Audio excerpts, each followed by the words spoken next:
Welcome to the short field operations lesson. We're starting at a Piper Arrow at the Martha Lake Airport, just southeast of Everett.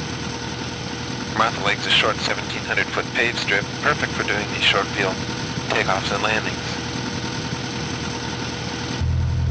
For a Piper Arrow, or any trainer or light aircraft departure, we would use at least 1 or 2 notches of flaps. A Piper Arrow is made to do a 2-notch of flap departure.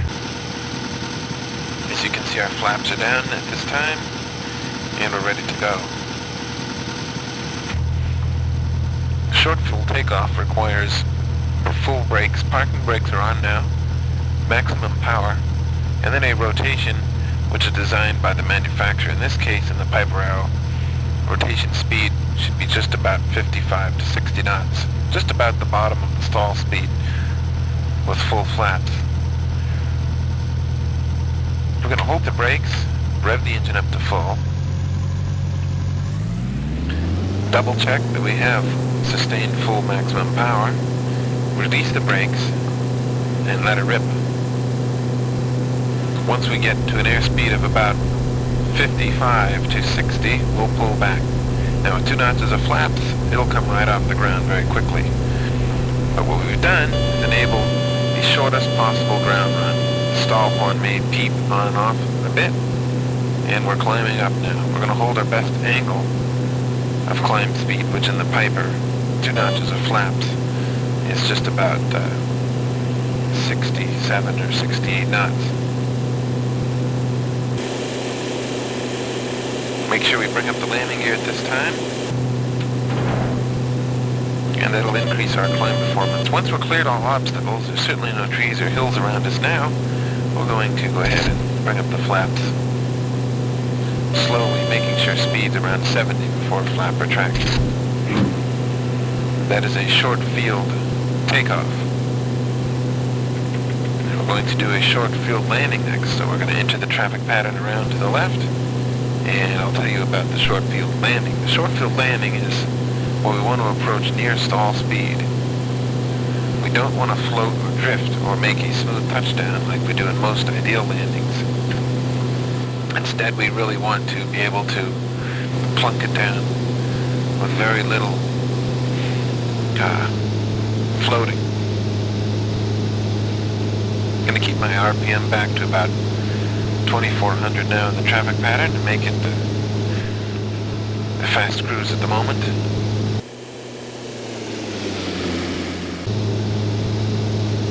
And the runway is off to the left. Now we'll set up for normal landing here. We'll bring our power back, and we'll lower the landing gear as we're on the downwind. On the downwind to Martha Lake Airport, we're going to add a notch of flap. That'll add just a little bit of lift and a little bit of drag.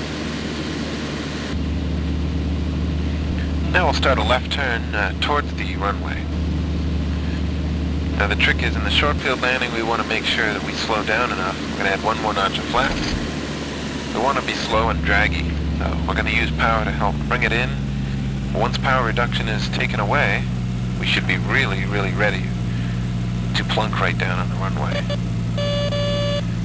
I see traffic ahead of me right now during this recording.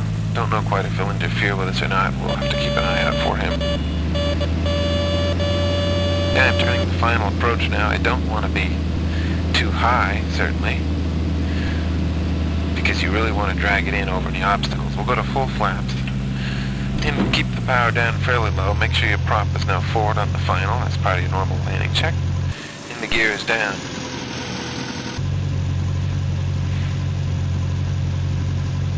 As we approach Martha Lake, we see there's a tree in the way, as often there is. If that's not really a big problem, we're going to just drag it in as slow as we can, just on the edge of a stall. We don't want to float at all. And make sure the power is at idle, right when you're in the flare portion of the landing, just like it is now. And we want to make sure that the plane just plunks right down, and it looks like it's gonna. There we go. I'm gonna raise the flaps now. all the way up and stomp on the brakes, pull way back on the yoke to increase braking effectiveness. And there we go, we have completed a short field landing. Floated just a tiny bit. In an ideal short field landing, you want to just really plunk it right down and have no float, or very little float at all.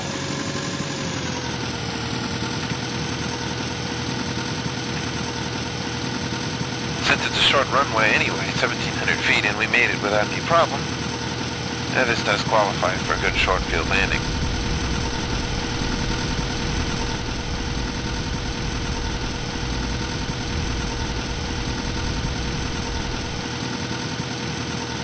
So there you go, short field landing.